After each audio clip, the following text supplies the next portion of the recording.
Hello everyone, so myself Anshul, welcome to my channel Miss Botanophilic and in today's video I'll be telling you about the topic sugar yielding plant। तो आज की video में हम लोग sugar yielding plants के बारे में पढ़ने वाले हैं। ये कुछ ऐसे प्लांट्स होते हैं जिन शुगर का हम एक्सट्रैक्शन करते हैं। अब यहाँ शुगर का एक्सट्रैक्शन कहने का मतलब ये नहीं कि प्लांट पे शुगर लगी होगी, पर्टिकुलर प्लांट के किसी पार्ट को यूज करते हुए शुगर को एक्सट्रैक्ट करा जाता है या उसके किसी भी प्रोडक्ट को। तो सबसे पहले हम लोग डेफिनेशन देख लेते हैं। Plants that are used to extract sugar and its products like jaggery, molasses are called as sugar yielding plant। Jaggery मतलब होता है गुड़ जिसको आप बोलते हो कॉमनली, और मोलासिस क्या होता है, इसकी मदद से जो फर्मेंटेड ड्रिंक्स होती है वो बनती है। ओके, सो ऐसे प्लांट जो कि शुगर को या फिर शुगर से रिलेटेड जो प्रोडक्ट्स होते हैं उनके एक्सट्रैक्शन में यूज किए जाते हैं, तो उनको हम बोलते हैं शुगर यील्डिंग प्लांट्स। ओके, अब ये जो शुगर यील्डिंग प्लांट्स है इसमें कॉमनली हमारे दो पर्टिकुलर प्लांट्स आते हैं। एक जिसको आपने बहुत खाया होगा और बहुत इंजॉय भी किया होगा specially in the summer season, इसका जो जूस होता है, एक होता है शुगर केन और एक होता है शुगर बीट। देखो नाम में ही शुगर वर्ड आ रहा है, तो ये दो पर्टिकुलर प्लांट ऐसे होते हैं जिनको हम लोग शुगर यील्डिंग प्लांट्स बोलते हैं। तो इससे पहले कि मैं वीडियो आगे स्टार्ट करूँ, एक चीज़ मैं आपको बता दूं कि हमें यहाँ पे दोनों पर्टिकुलर प्लांट्स के बारे में पढ़ना है, लेकिन मोस्ट इम्पॉर्टेंट जो होता है वो शुगर केन होता है। तो पहला हम लोग दोनों पर्टिकुलर प्लांट्स के बारे में मैंने आपको यहाँ पे एक ईजी मैनर पे समझाऊंगी, जहाँ पे हम दोनों को एक कंपैरेटिव मैनर पे पढ़ेंगे ताकि आप एग्जाम में ईजिली इन दो पर्टिकुलर प्लांट्स के बारे में इन पॉइंट्स के फॉर्म पे वहाँ पे लिख के आओ। बट मेक श्योर कि एग्जाम में आप कंपैरिजन मत करना दोनों के बीच में। ये जस्ट मैंने कि आपको ये चीज़ याद हो जाए, तो दोनों के पॉइंट्स को आपस में कंपेयर करते हुए यहाँ पे दोनों की प्रॉपर्टीज बताई है। शुगर केन को मैंने यहाँ पे डिटेल में एक्सप्लेन इसलिए किया है, इसके बाद हम लोग शुगर केन की जो पूरी कंप्लीट प्रोसेसिंग होती है कि कैसे शुगर निकलती है शुगर केन से, वो हम पढ़ेंगे फ्रॉम फील्ड से लेके जब शुगर का पूरा एक्सट्रैक्शन होता है। वीडियो में आपको एक और चीज देखने को मिलेगी other than sugar yielding plant, कि शुगर केन से शुगर का एक्सट्रैक्शन कैसे होता है या शुगर केन की प्रोसेसिंग कैसे होती है। सबसे पहले शुगर केन का साइंटिफिक नेम होता है सेक्हेरम ऑफिसिनेरम। शुगर बीट को हम बोलते हैं बीटा वल्गैरिस। ओके, ये इनका साइंटिफिक या फिर बॉटनिकल नेम होता है। सेकेंड पॉइंट, फैमिली कौन सी होती है, तो शुगर केन की फैमिली होती है पोएसी फैमिली। पोएसी हमारी ग्रास फैमिली होती है। जो शुगर बीट की फैमिली होती है वो अमरंथेसी फैमिली होती है। आफ्टर दिस वी हैव कि कौन से सीजन पे ये ग्रो करवाए जाते हैं, तो शुगर केन को हम ग्रो करवाते हैं ट्रॉपिकल सीजन पे। ट्रॉपिकल वर्ड जो होता है वो हीट के लिए रिफर होता है।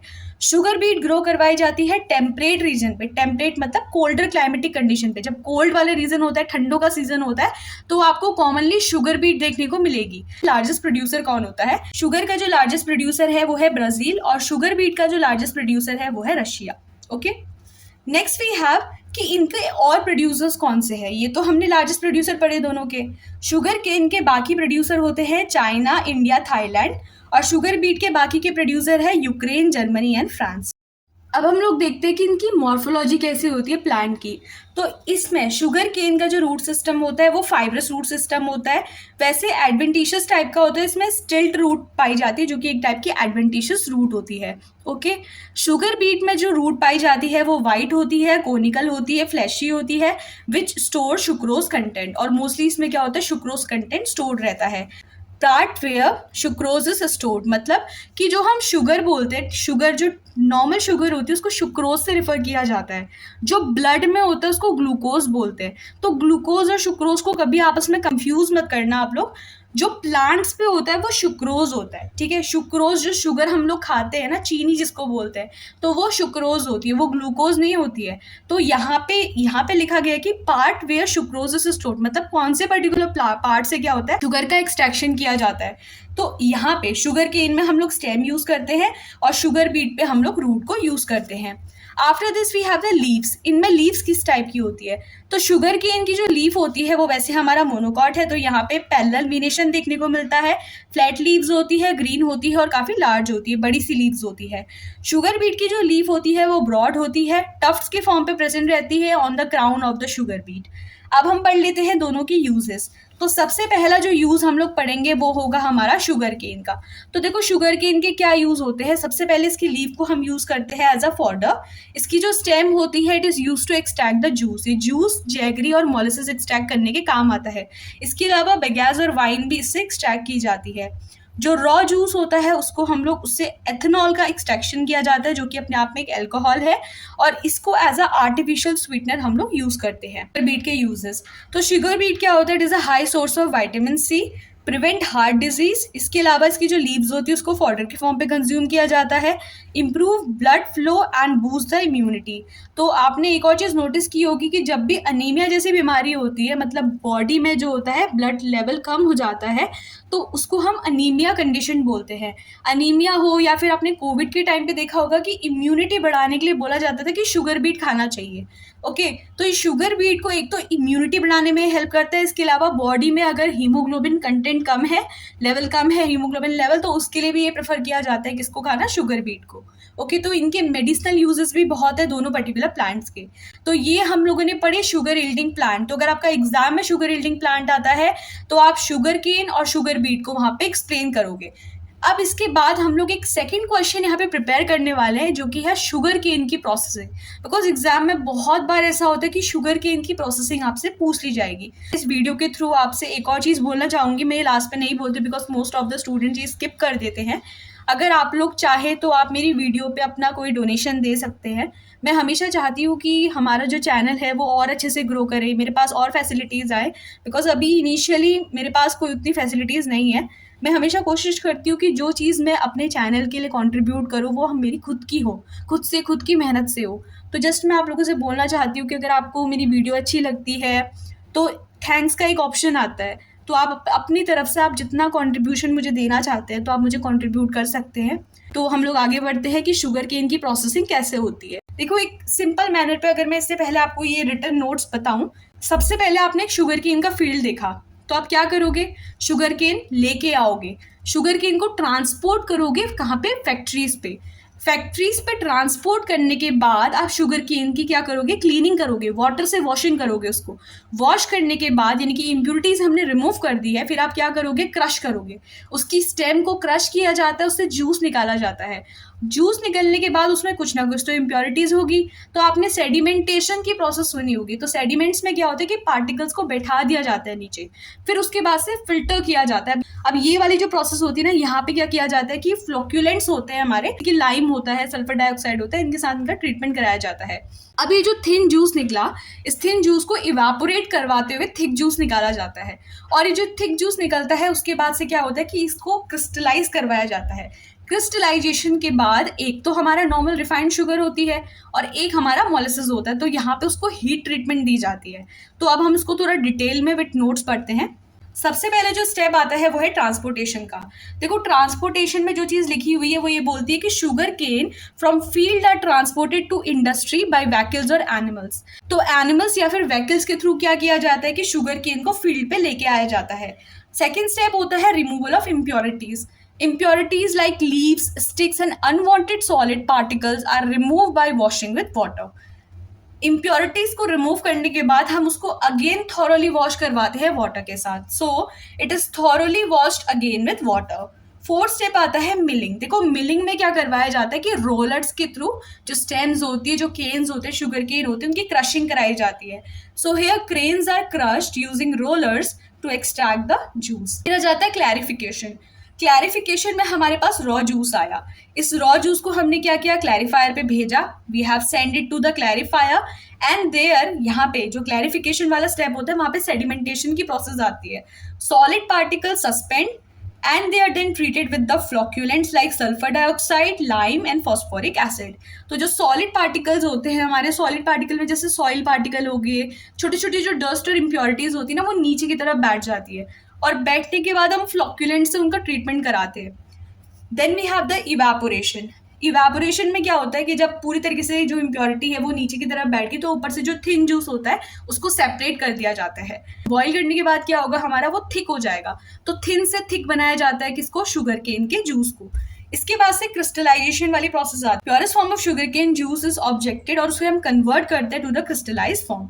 तो क्रिस्टलाइजेशन वही है कि उसको थोड़े दिन हमने धूप पे रख दिया, या कोई और प्रोसेस से हमने क्या किया कि वैसे तो एक नॉर्मल प्रोसेस होती है कि उसको एक जगह पे ठंडा होने के लिए रख दिया जाता है, और ठंडा होने के टाइम पे क्या होता है कि वो जो थिक वाला जूस होता है ना वो क्रिस्टलाइज हो जाता है, क्रिस्टल्स के फॉर्म पे वो कन्वर्ट हो जाता है। क्रिस्टलाइजेशन के बाद आ जाता है सेंट्रीफ्यूगेशन एंड सेपरेशन। सेंट्रीफ्यूगेशन में क्या हो जाता है कि sugar crystal wash with 85 degree celsius water and molasses passes through the perforation, the sugar and molasses are separated. देखो सिंपल सी बात होती है, एक छलनी सी हम यहाँ पे यूज करते हैं। वो छलनी में क्या होता है कि जितना भी क्रिस्टल मटेरियल होता है ना वो रख दिया जाता है। जब छलनी का हम यूज करते हैं उसमें परफोरेशंस होते हैं, छोटे छोटे क्या होते हैं वहाँ पे होल्स देखने को मिलते हैं। जो मोलेसिस होता है वो तो होल्स से पास हो जाता है, लेकिन उसमें जो क्रिस्टलाइज वाला पोर्शन होता है हम उसको 85 डिग्री सेल्सियस वाटर से क्या करते हैं, वॉश करवाते रहते हैं। क्रिस्टल्स तो ऊपर रहेंगे ना, लेकिन जो एक्स्ट्रा जो मोलेसिस वाला मटेरियल होता है वो होल से पास होते हुए नीचे की तरफ आ जाता है, उसको हम एज अ मोलेसिस यूज करते हैं। और जो छलनी यानी कि सीव के ऊपर रह जाता है 85 डिग्री सेल्सियस वाटर की वॉशिंग देते टाइम, वो उससे क्या होता है, उसको हम लोग शुगर कंसिडर करते हैं, जो कि रॉ शुगर होती है। After this we have the raw sugar. देखो रॉ शुगर हमेशा ब्राउन कलर की होती है, और जो रिफाइंड शुगर होती है वो हमेशा कैसी होती है, वो वाइट कलर की होती है। तो अब हम रॉ शुगर से कैसे रिफाइंड शुगर बनाएंगे, यहाँ पे एक पर्टिकुलर प्रोसेस होती है जिसको हम रिफाइनिंग की प्रोसेस बोलते हैं। ये जो रिफाइनिंग की प्रोसेस होती है इसके स्टेप्स होते हैं एफ्लिनेशन, कार्बोनेशन, कैर filtration and we have the recovery.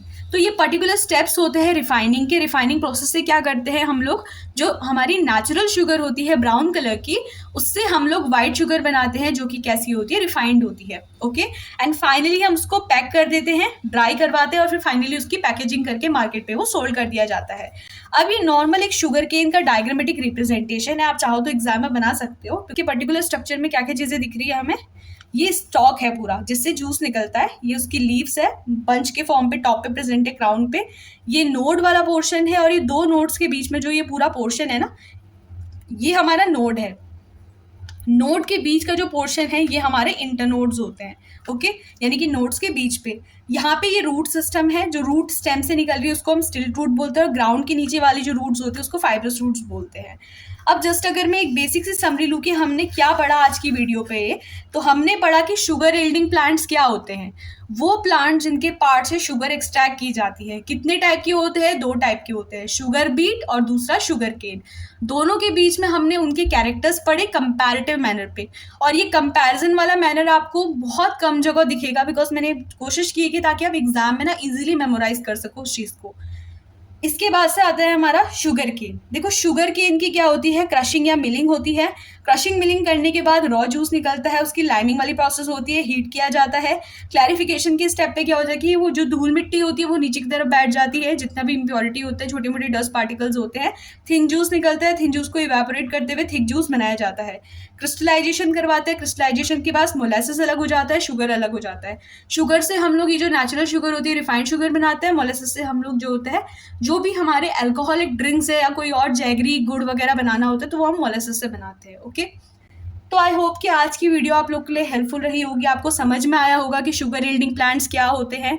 इसके अलावा इकोनॉमिक बॉटनी पे मैंने और भी वीडियो अपलोड करी है, जैसे मेडिसिनल प्लांट है, रेजिन प्लांट है, टिम्बर यील्डिंग प्लांट्स है, बहुत सारी मैंने वीडियोस यहाँ पे इकोनॉमिक बॉटनी पे अपलोड करी है, आप लोग जाके उनको चेक कर सकते हो। ओके, तो अगर आपको ये नोट्स हेल्पफुल लगे हैं, तो मैं जैसे कि वीडियो में पहले भी बोल चुकी हूँ कि हमारा जो चैनल है उसको ग्रो करवाने में, उसको और अच्छा बनाने के लिए मुझे थोड़ा कंट्रीब्यूशन की रिक्वायरमेंट होगी। तो अगर आप अपनी तरफ से थोड़ा कंट्रीब्यूशन इन नोट्स के लिए आप मुझे एज अ थैंक्स दे सकते हैं, अगर आप लोग चाहे तो। अगर आपको वीडियो अच्छी लगी, हेल्पफुल लगी, तो अपने फ्रेंड्स और क्लासमेट्स के साथ ज़रूर शेयर करें। इसके अलावा कोई भी डाउट है वीडियो से रिलेटेड तो आप मुझसे सीधे कमेंट सेक्शन पे पूछ सकते हैं, मैं आपको पर्टिकुलर जो डाउट है उसका आंसर देती हूँ। Okay, so that's all for today's video. If the video is helpful, then please like, share and subscribe. Thank you.